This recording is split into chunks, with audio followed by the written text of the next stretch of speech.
All right, welcome to Hoops Tonight here at the Volume. Happy Friday, everybody. Hope all of you guys have had a great week. We have a very special guest today, my friend Sam Esfandiari, who covers the Warriors with the Light Years podcast. The Warriors have played 20 games with Jimmy Butler. They have a little bit of a break here before they play against the New Orleans Pelicans tonight, and I'm expecting Steph Curry to make his return. But I thought it was a great time for us to just kind of zoom out and take a look at the early returns of Jimmy Butler with the Warriors. I was talking about this on the radio the other day, but the Warriors and the Lakers to me have undergone such complete turnover in their play style and what they're capable of over the course of the time since the deadline that we almost have to completely reevaluate them and what they're capable of. And I can think of nobody better than Sam. First of all, how are you, man? It's been a long time since we've done a pod together, but I'm looking forward to this. It's going to be fun. Oh, I'm good. Overall good. That was so we're recording this after the Heat game. That was a emotional game. I don't know how else to put it. It felt like a big one, and then it felt pretty deflating. But overall, it's been good in Warriors land since they made the Jimmy Butler trade. Technically 21 games, he sat one of them, but I'll take 16-5. Yeah, that's right. He did sit out one of them. I was joking with you last night because I've watched quite a bit of Heat lately, just Sure. because they've had a few national TV games and we've covered them on the show a little bit, and they've been so lifeless. And then last night they just had it. They had the verve. You said to me, and like you and I, every time we've talked about the game, we've always been just drawn to just competitiveness and competitors and that nasty streak. And like you were like, you know what? I got to hand it to the Heat. They wanted it. Like they clearly this meant something to them, and they went after it. And they got it done. Yeah, I mean, to me, if you don't understand how good Bam Adebayo is, throw that game on. He guarded Jimmy Butler, which like how many starting centers can just, you could decide, from opening tip, we're gonna have you guard the other team's star wing. It's like him and Draymond. And lo and behold, those are two guys who tend to punch above their weight in the playoffs. Every year they make the playoffs. So Yeah, hat exactly. tip to them. Heat culture, it's a real thing. Even if I was wondering if it was a real thing after they went on a losing streak and they lost Jimmy, it's still a real thing. Pat Riley is a Hall of Famer for a reason. So we've had 20 games. I think the experience of being a true fan in basketball is really unique. I've been kind of embracing it because I know when LeBron retires, I'm going to struggle with that because Sure. I won't really have a that type of fanhood anymore because I live in Tucson, Arizona. I don't really have a team, so to speak, and when LeBron retires, I just won't have that kind of like sentimental attachment to anything. And so rooting for Luka Doncic, like actually rooting for Luka Doncic has given me such a unique experience, like learning about him as a basketball player. I think truly rooting for a player, you just learn so much. And so you've been truly rooting for Jimmy Butler now for 20 games. What has that experience been like? What have you been surprised by? What have you really loved about his game? Just talk a little bit about what that's been like. I mean, he was one of my favorite non-Warriors over the last decade. I always found myself rooting for the Heat in the playoffs. Eastern Conference, I have no attachment to anyone, and I just love the way they play. And, he's had some memorable playoff moments, so I felt like I knew him. But to your point, it's just not the same as when you're watching every game, opening tip to the end. And so the things that jump out to me are like, I thought he would be a good fit on the Warriors because there's such a premium on IQ and ball movement and passing.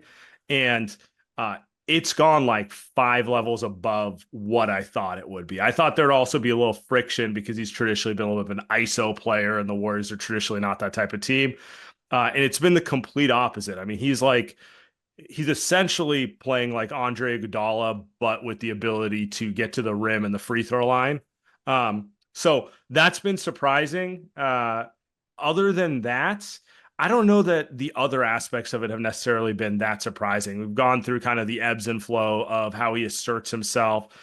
He's a interesting player in the fact that he has a superstar impact on the game.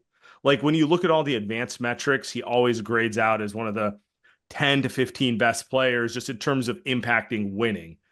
But he's not really an offensive superstar. You think of those playoff moments where he scored 40 plus, and you think he's more of kind of your traditional, I'm going to go get a bucket type of guy.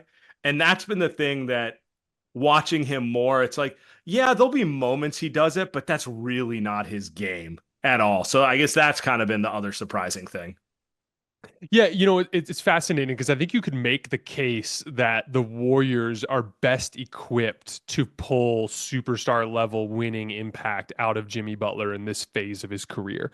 You sent me some numbers earlier, and we're going to talk about it Mhm. with Jonathan Kuminga here in a little bit. But just some of the difference in the on-off numbers between him with Kuminga versus a guy like Guy Santos, where it's like crisp, quick decision making that all fits within the flow of what they do Mhm. in their 5-out offense versus a guy that like has more of a specific lane that he thrives in. And if things are operating in that lane, then he looks super impactful. But when it gets outside of that, he can struggle. And like I think with Jimmy's versatility, there is a downside. And I think we saw a little bit of it last night in the sense that like if you without Steph, if he's entirely out of the picture because he's injured, you're not going to get 25 and 8 from him every night. That's not Right. necessarily a level he can get to anymore. But within the context of Steph being available, he's more than capable of lifting these bench units, and they've been really good this year with Steph off the floor with Jimmy on. Like they've been astonishingly good. I want to say the net rating is almost plus 20 per 100 possessions. They're killing teams in that context. It is a little bit of a different journey, and I think there's some like if I was playing devil's advocate on the trade, I would say over the course of the rest of this year and next year, when Steph misses time, this team is going to look rough because of the fact that Jimmy is not necessarily the guy that can scale up in that specific ability. But ultimately, that doesn't matter because this team isn't accomplishing anything unless Steph is healthy and available anyway. And in that context, his versatility is a superstar trait and it does pull everything together. You Mhm. mentioned the Andre Iguodala piece. Like to me, where you see so much of that is just like his nose for the ball Yeah. and his ability to make reads in screening situations, when to slip, when to curl, when to do all these little different things. One of the things from watching Jimmy very closely with the Warriors that stood out to me is he's one of the best people in the league at high pointing the basketball. So, like in a lot of the switching that teams use against Golden State, he'll end up with these like inside seals and they'll float the ball up and he just gets it every damn time. And that has allowed him to kind of like manufacture pressure on the rim off the ball, which has been a big part of his like spacing alongside of Steph. And so I think the part that is you mentioned it as pressure to the rim, and that's really the key. His superstar trait offensively that he's bringing, and it's coming through all these different things as a read and react player, sealing, posting, ISOs, all that kind of stuff. He applies real consistent night to night rim pressure Yeah. next to Steph, and that is unlocking a lot of that offensive upside. When it comes to college basketball and March Mania, one thing is for sure. Nothing's for sure. Upsets, buzzer beaters, Cinderellas advancing, top seeds going home early. It's all going to happen. Bet the unexpected, every upset, every day with DraftKings Sportsbook. With live betting, exclusive content, promos, and parlays, DraftKings is the ultimate college basketball destination for March. Ready to make your first bet? Check out the matchups and pick a team to win. It's that simple. I'm a big Arizona Wildcats fan, born and raised here in Tucson, Arizona. I'm a little skeptical about them on the offensive end of the floor, but they looked really good on defense again last night against Kansas, so I'll probably be betting on them this time around. First time, here's something special just for you. New DraftKings customers bet $5 to get $200 in bonus bets instantly. Bet the unexpected with DraftKings Sportsbook. Download the DraftKings Sportsbook app and use code HOOPS. That's HOOPS. That's code HOOPS for new customers to get $200 in bonus bets when you bet just $5. Only on DraftKings. The crown is yours. Gambling problem? Call 1-800-GAMBLER. In New York, call 877-8-HOPE-NY or text HOPE-NY to 467-369. In Connecticut, help is available for problem gambling. Call 888-789-7777 or visit ccpg.org. Please play responsibly on behalf of Boot Hill Casino and Resort in Kansas. 21 plus, age and eligibility varies by jurisdiction. Void in Ontario. New customers only. Bonus bets expire 168 hours after issuance. For additional terms and responsible gaming resources, see dkng.co/audio. Yeah, and to your point on the IQ, the game that also sticks in my mind from a defensive standpoint is the one against the Milwaukee Bucks. Let's call it a week ago now. Steph sat that game. they've just lost to the Jokic-less Nuggets, just an all-around bad loss. Like, you shouldn't lose those games at home, right? And then they go play Milwaukee and they sit Steph because he's kind of banged up. And so, you think it's gonna be a loss, and it's the opposite. And that was probably Draymond Green's like best defensive game of the year. He took Yeah. Giannis completely out of it. And the first thing Draymond said in post game is, it's easier for me to do that and ignore help obligations when I have someone like Jimmy who, can just say, I got you. I'll take care of that. You meet him at half court, you take him one-on-one, that sort of defensive stuff. And that's something they've been missing for literally since they had, Andre Iguodala or Andrew Bogut, and just like this, kind of embarrassment of riches in terms of like high IQ defenders. They finally have someone who can organize them and get them going in addition to Draymond. And so, yeah, to your point, like, he does fit exactly what the Warriors need and fits exactly perfectly next to Steph and Draymond on both sides of the ball. Honestly, now it puts a lot of pressure on the other pieces around them, because I like the way that three-man construct works, but I'm also not naive to the fact that there are certain weaknesses that need to be masked by younger legs, by shooting, by defense, some other things there. And that's kind of really where my focus in the Warriors season is for the rest of the way. Yeah, we're going to talk about that concept in a minute, but like there's a certain amount of this with the Warriors that is theoretical, but what to me is not theoretical is Steph, Jimmy, and Draymond. Like I know what I'm going to get out of the three of them in the playoff context. It feels like a known commodity to me. I remember when you're talking about the defense, I remember a lot of that hesitancy surrounding this deal with Andrew Wiggins, and part of the reason why was like when they won the title, it was Andrew Wiggins who was picking up Luka full court and Sure. applying all that ball pressure. It was Andrew Wiggins who was picking up Jason Tatum full court and playing him into the tough series that he had in the NBA finals. And like, I think there was a certain amount of like, Jimmy's not going to be as good as Andrew at just guarding the other team's best player every night. But I think there's two elements to that have kind of allowed it to work anyway. One, Moody's been more ready for that than I think people realized. Like, you talked about this a lot in the time leading up to the trade, and you were spot on this. And like, again, like there was a lot of negativity surrounding the Jimmy trade leading up to it, and you were consistent. He's Jimmy fucking Butler. Just go get him, and we figure out the rest later. And one of the things that you kept talking about at the time was we need to clarify the rotation. And it has, in a lot of ways, clarified the rotation because Moses Moody has stepped into that role and it's been consistent. He hasn't had to worry about getting his minutes janked with. He's had this role every single night. He's taking that specific responsibility. And where Jimmy is better than Andrew Wiggins on the defensive end of the floor is playmaking. Just all of these like little things as like peeling off and gambling and like making plays in passing lanes where he's a little bit more of an instinctual defensive playmaker than Andrew Wiggins. And the bottom line is statistically, the defense has been better. They've been the second best defense in the league over a 21 game span now. That's a fourth of the season. And so I think that's relatively undeniable at this point. I want to talk about these role players though for a minute because I agree with you. Like when we know what Steph, Jimmy, and Draymond are, let's start really quickly before we get into like Kuminga. Are you happy and confident in Pods and Moody as the two other guys in that lineup? Throw in GP2 as well. Mm-hmm. Yeah, look, they were not particularly good against Miami and to a lesser degree Atlanta in these Stephless games, but in general they have kind of fit the bill when we've had Steph, Jimmy, and Draymond operational, where they have a scaled down role where their responsibility is really just to, in Moody's case, pure 3-and-D player, right? You're guarding the ball. He's had some excellent games against like Jalen Brunson, for example, who could be a very tough cover and kind of, you're quintessential, like, oh, if you can't guard the ball, he's going to dice you up, right? Like that type of guy. And then ability to hit shots. Because they're young players, they're a little inconsistent as well at that. And that's, for me, one of the bigger concerns with the Warriors is shot making outside of Steph Curry. Moses Moody is, I want to say, a 38% three-point shooter on the season.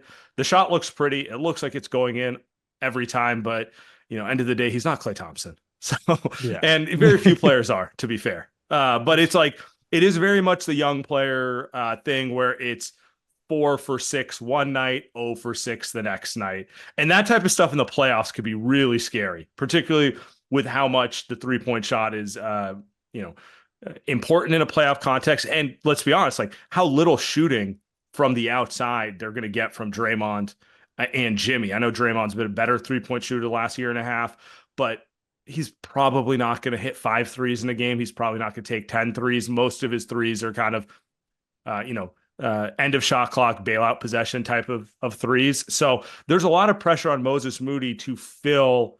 I don't want to say the role Klay Thompson filled because that's just unrealistic, but like to fill the role that someone like a Harrison Barnes or an Andrew Wiggins did, where if they're left alone in the corner, they hit it. If they're left, if you're sending 2 at the ball because you have Steph Curry, Draymond's getting downhill, then you have a man shading towards Jimmy, someone's open. That someone who's open will be Moses Moody or Brandin Podziemski. And this applies actually even more so for Pods. He just does more things than shoot the ball. They have to be able to hit those shots. So that's kind of my number one worry with them. But to your point on the defensive side, I actually feel pretty comfortable with this team if they have a healthy version of Draymond Green and Jimmy Butler being able to get those young guys in position to succeed. And I think they're ready for the moment defensively. Yeah, I mean, if someone asks me what the biggest swing factor is for the Warriors in the postseason, it's just those guys making shots. I mean, I thought the Bucks game was such a perfect example of that. Right. They put Brook Lopez on Gary Payton down the stretch, and he just sits his ass right underneath the basket.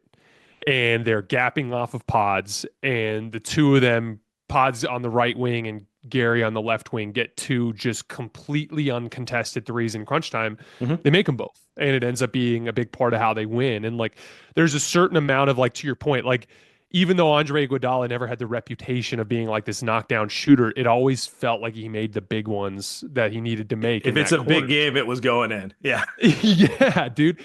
And so like there's a certain amount of like Draymond was kind of like the one guy on the floor that you kind of had the ability to really help off of and feel like you were confident that he was going to miss more often than he made. And it just like you start to add that to 2 guys on the floor, maybe a third guy on the floor, that's where it can get a little tricky. And so I do think that that's the weakness there. That said, I think you could make that same argument for some other teams around the league. I think the only time I feel confident is just going to make shots if they're open is Boston. Like they're gonna make shots if they're open. But like I see Oklahoma City potentially losing a playoff series missing threes. I see with like mediocre shooters getting left open. I see Denver potentially losing a series with the mediocre players hitting threes. The Lakers are another team that can put together groups with Dorian Finney-Smith and Rui where all 5 guys are shooters. But even then, it's like Austin Reeves is not the best catch and shoot guy in the world. Like there's a version of it where he can go cold. And I think there's a certain amount of it where it's like, I think we can't overlook the fact that they're going to be a great defense that gets out in transition and that has Steph Curry. And that, yes, these guys are going to have to knock down shots, but that's not necessarily a death sentence, if that makes sense. Now, as we go deeper into the bench, the Jonathan Kuminga experience, I think, has been uneven. I thought he was really good in his first game back. What was that, Sacramento, if I remember correctly? I think it was. I think he was really good in that game where everything was with an advantage. Everything was towards the rim. Everything was geared towards like playing in the flow. But one of the big differences, like when you sent me the numbers this morning with him versus Guy Santos, to me, like Jonathan Kuminga has the ability to make certain reads, particularly as a cutter. When he sees like a lane open up, he'll run to the front of the rim. And I think there is some value in that as a play finisher. But every other type of read and react situation on the court, he sorely lacks behind his teammates. And I think like there's a certain like lack of ceiling with a guy like Guy Santos, but there's a certain predictability as a catch and shoot guy and as a guy who crashes the offensive glass every time and as a guy who makes decisions in read and react situations. And so like ultimately, I think there's a version of this where Jonathan Kuminga's role could shrink considerably when they get into the postseason. How have you felt about the early returns with Kuminga alongside Jimmy and the crew and how he fits both in the short and long term? I mean, so 2 different questions. In the long term, I'm more bullish on him figuring it out. And he does do one specific thing that this older iteration of the Warriors really needs, which is he gets to the rim and he's hyper athletic. Look, they're an older team. Any young player who can play above the rim and can beat their man with their first step is welcome on this team. In theory, he should also be a hyperactive defender. That has not necessarily shown up, but we've seen tons of young wings with his physical profile who look lost defensively, and then around year 5 or 6, it just clicks. Andrew Wiggins, probably the most obvious example. He went from being kind of having a terrible reputation defensively in Minnesota to almost making, an all NBA defensive teams, right? So it happens all the time on that end. You can't discount the physical tools. Now, in the short term, I'm far less optimistic because, to your point, we're 10 games away from the playoffs, and they don't have 50 games for him to figure it out. And the thing that pops to me when I watch him is he wants to occupy all the same spots on the floor that Jimmy Butler is, but Jimmy's better at him at everything. And so he hasn't figured out how to adapt to that. And because he's a young player, and to your point, I don't want to say feel is lacking, but he's just far less mature mentally in terms of reading the game than the other guys on the team. Probably the biggest advantage the Warriors have going into a playoff series is Steph, Jimmy, and Draymond will be a step ahead of almost every one of their opponents. Those are 3 of the 5 to 7 smartest players in the NBA. What they lack in foot speed, they make up for in mental processing speed. So it means the other 2 guys have to know how to play off of that. And Kuminga, combination of both being young and maybe not as developed as the Warriors would have liked him to be in year 4. And let's just be realistic. He missed 2+ months with an injury, and he's trying to get integrated into a brand new team. That puts him in a really rough position, particularly since he's not a shooter. You can't plug him in to Moses Moody's role where, Moses Moody offensively is essentially just going to be, standing in the corner. Most of the actions are finding him camping out in the weak side corner that if they help off of him, he gets a wide open 3. That's not going to work for Kuminga. So to your point, if he can read the game at the speed the Warriors like to play, you can actually take advantage of him as a cutter, take advantage of the athleticism, the ball movement, stuff we've seen Warriors teams do for a decade, right? Where you're just like, how does, honestly, GP2 master this, right? He can't really shoot the ball. I know he's shooting the ball well now, but nobody guards him like he's a shooter. But he knows exactly how to play off of Steph and Draymond, and he always seems to find himself, cutting baseline for a wide open layup or dunk. In theory, that's how Kuminga can thrive with this team. It just hasn't come to fruition. And I mean, maybe I'm a pessimist about it, but 10 games, and these are not games that they can just give him space either. Exactly. They're like a half game out of being in the play-in. So they need to treat every game like it's a real game, which leads to scenarios like the Atlanta game where he was playing poorly and he did not play more than 4 minutes in the second half. How's he going to figure it out if he only plays 4 minutes in the second half? But at the same time, the Warriors have to win games. So I don't see how this solves itself in the short term. I'm so glad you brought up how much this sucks for Jonathan, because it really does. There was so much pessimism surrounding whether or not a deal would actually get made at all in late January, that it turned into a situation where it almost looked like, oh, it's Jonathan's time now. This is about to go the other direction, and this is going to go we're leaning towards the future. Here are the keys, Jonathan. You're going to get to do your thing for extended stretches of the game, have a long leash, get to make mistakes. And it radically flipped to now you're coming back. There's no way you have a starting spot. The only version of this where you contribute to the team is where you become this read and react player. And I think you have to be good at one of 2 things to be a good offensive player around Steph, Jimmy, and Draymond. You either have to be an excellent shooter or an excellent read and react player, and he's neither. Mm-hmm. And that just puts him into a really tough position, accentuating his game. Because to your point about occupying all the same spots on the floor, your value as a basketball player is unique to your team. It has nothing to do with what your talents are in a vacuum. It's all theoretical in a vacuum. On your team, it's what you can do within that group. And there's no version of this where he's going to be playing in the playoffs with neither of Jimmy or Steph on the floor. Meaning the game is going to have to be predicated with him playing off of those guys. And it's just going to be again, when Jimmy has had success offensively without Steph, it's been this whirling dervish of of these read and react guys relocating, cutting, screening, slipping, all this kind of stuff around him, and that part has worked, but it's just not going to work that way. Like in the postseason context, when Jonathan Kuminga is out there, he's not going to be able to have the same kinds of opportunities he did before the deadline, and so it's just difficult. And honestly, I do feel bad for him, and like I do wonder what this does look like in the big picture, because Steph talked about it the other day. It seems to me like there's been an organizational commitment that they're trying this next year too, right? So it seems like this is a 2-year window. Like we're going for it. We're going to try to make this happen. And like you talk about 10 games. I don't necessarily see a version of this where he blossoms into that player next year either. And so I think this could be a challenging stretch for Jonathan in his career. And I'm really curious just to see how he adapts to it, because before the deadline, he had leverage in the sense that he could go to the media and be like, what the hell are we doing here? Right. Like, we're not very good. Why am I not getting an opportunity to show what I can do? Like, what's the deal? Whereas, like, there is this clear, obvious championship ceiling with the Warriors now, and Jonathan has to find a way to kind of conform into that, and it's just difficult. Yeah, I mean, he's kind of it's a tough break. I don't know what else to say. Yeah. Like the pre-trade deadline Warriors, I love how you pointed out Jimmy Butler's defensive playmaking. I would say the number one thing they lacked on both ends of the floor was playmaking pre-trade, and Jimmy addresses both those things. Now, he's not a perfect player, like the perfect addition would have been Giannis. He also addresses both those things, but with a considerably higher ceiling, right?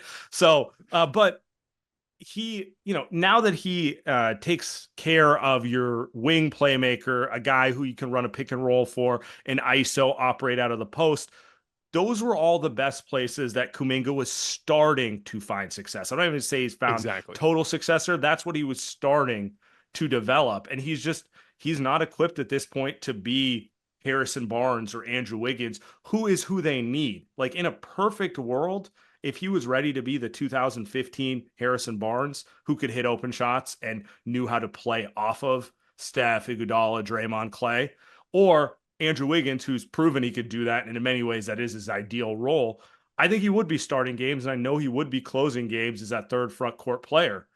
But the shot's not there. He's also just a hesitant shooter. He's not a three-point shooter. That's not really his game. And he's not there defensively either. He's just kind of in a rough spot. It's easier to play Guy Santos because Guy Santos is those things, even if it's, with a lower ceiling.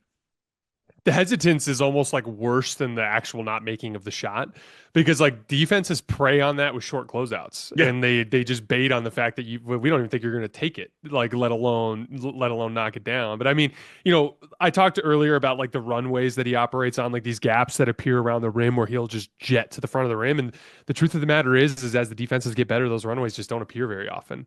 And it becomes about playing in tight space, and it becomes about making those decisions and split second processing speed and all that kind of stuff. And it's just tough. Let's zoom out a little bit more. Okay. So 16-4 with Jimmy. We know that there have been a handful of impressive wins in there, but that they've played a relatively light schedule. Sure. As we go down the stretch of the season, they do have some big games. Like I know they have one against the Lakers. I think, do they have one more against the Thunder? They played. They do not play the Thunder again. That they do have Denver at least one more time. Denver, that's right. And Lakers. I think they get Houston again too, don't they? They might. Yeah, I feel like they played Houston. They do, actually. You're right. It's one of their last games. I swear they played Houston 4 times this year. It felt like they played Houston. I guess with the in-season tournament, you sometimes play 5. Yeah, there you go. They also have the Clippers at the end of the season, last game of the season. There's a very realistic chance that will literally decide, the 7 seed, 6, 7, whatever it may be. Yeah. So yeah, they have what sucks about this Steph injury is Atlanta and Miami looked like easy wins with Steph Curry, and they dropped both of those. Like this road trip really should have been where they picked up the easy wins. You got a Pelicans tonight, you got the Spurs, you got a reeling Grizzlies team. These are theoretically all very winnable games for the Warriors before they get into a tougher stretch of Lakers, Nuggets, Rockets, Suns, who have life again, and Clippers and those type of teams. Yeah, and like the Suns Clippers games are going to be the tougher ones because just we're familiar with rooting for play-in teams, Sam. We've done it a little bit over the course of the last few years. Nobody knows the play-in better than you and me. we like know that like those games against the higher leverage teams, who the hell knows who's going to play in those games or the Right. level of intensity, and like it could end up being that those Suns, Clippers, the other play-in type of teams are the ones that end up giving the tougher fights. But the point is, the bottom line is, we're not going to get to see this team play a good amount of high leverage basketball before they're actually in the high leverage basketball. And so there's a certain amount of this that is theoretical, just with what this team can or cannot do. So, given that, we're going to take that and set it to the side, that we all agree that a certain amount of Sure. this is conjecture. And I mean, here's the thing, it's conjecture for every team in the league, but just a little bit more so for the Warriors because of the stuff that's gone down with the schedule and with Steph's injury. So, with the amount of information that you have, how are you feeling right now in terms of your level of optimism for this team in a potential playoff run? Fairly optimistic somewhere. I feel like they have a puncher's chance to get out of the West. I did not feel like they had a realistic chance to do anything the last 2 years. So are they the odds on favorite? No. Do I think the Vegas odds, which has them somewhere like third or fourth most likely to come out of the West, is accurate? Yeah, I think they really could. I actually think the 20 or so games they've played with Jimmy are indicative of the type of team they are. They have the best defense in that span. I'm not going to say they have the best defense in the league, but I do think they have a top 5 defense with Jimmy Butler. And I think that will translate in the playoffs.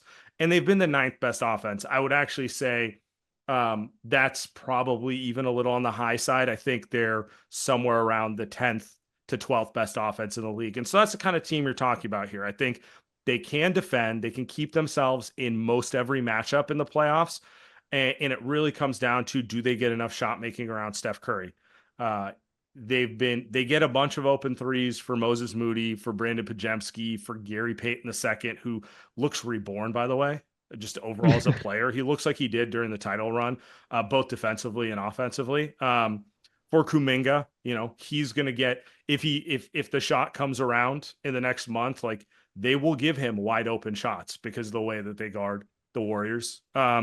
And so, yeah, my question is, do they have enough shot making? And then if the shot making does not come around, the size question, because they're going to play small. They play well small, but like, Moses Moody at power forward is very small. You know what I'm saying? That's Like, very small. they're Yeah. playing Jimmy and Draymond and Moses Moody and Brandin Podziemski and Steph Curry. That's their best lineup right now. That's significantly smaller than their famous death lineups. Their death lineup was small because Draymond's too small to play center. But if you just accept that he's an anomaly of a human, they actually were not small. They had 6'7" guys with 7+ foot wingspans all across the perimeter. In some ways, it's like the makeup that the Lakers have, where you're like, okay, there's no real center here, but I would not call them a small team. They're large across the perimeter. It's just a question if they can piecemeal the center position. And so, like Denver is going to be a rough matchup for them because Aaron Gordon's huge for a wing, and he kind of takes away that wing advantage that they have. And then Jokic is Jokic, right? Like, those are my question marks for them. But like, on the flip side, as great as OKC is, now the size isn't really as big of an issue. OKC plays the same size guys. Obviously, they're excellent. The record says it. So I don't know. I think they have a realistic chance. They do have exploitable flaws, but I think that's true of every team in the West. It's a very good Western Conference. I'm not sure there's a great team in this conference.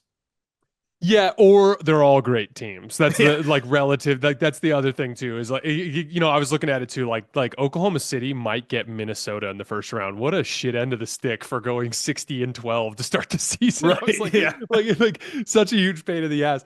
I love the point you made about the size, because like just basically, Andre Iguodala is a bigger and more imposing athlete than either of Jimmy Butler and Moses Moody. Just to give you an idea of like the difference in the physical profile of those teams. Like, add Kevin Durant to the picture, it's an entirely different stratosphere of athlete. Clay is the same size as Jimmy Butler. Clay played the 2. Jimmy's kind of the 4. Like, that's what you need to know right there. They were big across the perimeter, and then Draymond's just kind of, it's a once in a generation 6'6" guy who could play a center. Dude, this ultimately is why I view them as a legitimate puncher's chance threat. First of all, I like phase one. don't overthink it. It's Jimmy, it's Steph, it's Draymond. Mhm. Put them in a playoff series. You mentioned the processing speed, even just the experience, the confidence, the level of comfortability they're going to experience in those environments. You mentioned the defense. To me, the Lakers were the number one defense in the league for a few months, and they are a good defense. But with Luka, I look at them at their best as somewhere in that 6 to 10 range as a defense. Like, I don't actually think they have the level of imposition athletically that they can cause problems for Yeah, teams at the level of a top five defense. I think Golden State does have that level of defense. That level of defense, to your point, will keep you in every game. And if you're in every game, there's a certain amount of like, if this guy makes a couple shots, we end up winning it, and if, as long as they generate enough quality ones, they've got a good chance. I'm glad you brought up the size. Ironically, I'm actually more worried. Like, I think Denver and the Lakers present different issues for Golden State with size. The yeah. Lakers with their just massive forwards that are just going to be picking on smalls all over the place. In Denver with the Jokic problem. But I could also flip that around and I can go, one of the most impressive teams against OKC and Boston this year has been Golden State. They have looked good at times in those matchups and have caused them real problems before Jimmy Butler came to town. And so when I look at it, like a big part of their puncher's chance is, like, to me, they match up well with the top teams in the league. And there's a certain amount of this, like, with matchups, they might not have to face both Denver and LA. They might not have to face either of them if things go a certain way. Like, you don't know Sure. how this could end up shaking out. Like, they could end A up catching dream a Houston scenario, or a a dream Memphis. scenario for the Warriors would be Lakers and Denver getting stuck together round one, just so it's right off the bat, one of them are eliminated, you know? Yeah, exactly. And that's the wild card with the Western Conference that's always so difficult to factor in. But like you mentioned, like to me, all the teams have flaws. I think we can all agree that the Thunder and the Celtics are a level above to a Sure. certain extent. I think it's a smaller level above than some other people think. Like I talk to people who think, and I'm sure you do too, that think Oklahoma City is just a runaway Western Conference favorite. I don't see it that way. I view them as a slight Western Conference favorite. I think that when you've got a rotation full of dudes who are 26 and younger, they're going to win a shit ton of games. Like, especially when they're talented, because they're just so young and so, indomitable as athletes in the They regular don't season. come out looking tired on the third game in 4 nights the way the Warriors or Lakers might. Exactly. And by the way, even the Celtics Yeah. have a certain amount of like age and fatigue in their rotation that I think factors in. But ultimately, all of these teams have exploitable flaws. All of them to me are beatable. And so, like, that's why I don't think it makes a ton of sense to hyper focus on any team's flaw, whether it's the Lakers in their center, or if it's Denver in their lack of defense, or it's Golden State in their lack of shot making. It just, I think all of these teams have a certain amount of flaw.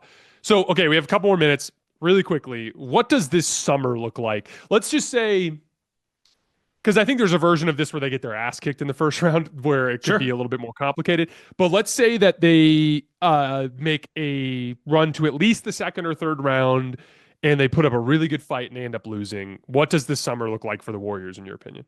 I mean, the first decision is Jonathan Kuminga, and then it's dominoes from there. I think if you are committed to Steph, Jimmy, and Draymond, you have to use the summer to optimize the roster around their strengths and weaknesses. They kind of put this together on the fly. We've learned some things this season. Like, we've learned, like, this is exactly what they needed to turn Moses Moody into a real rotation player. You know, Brandin Podziemski looks really good next to him.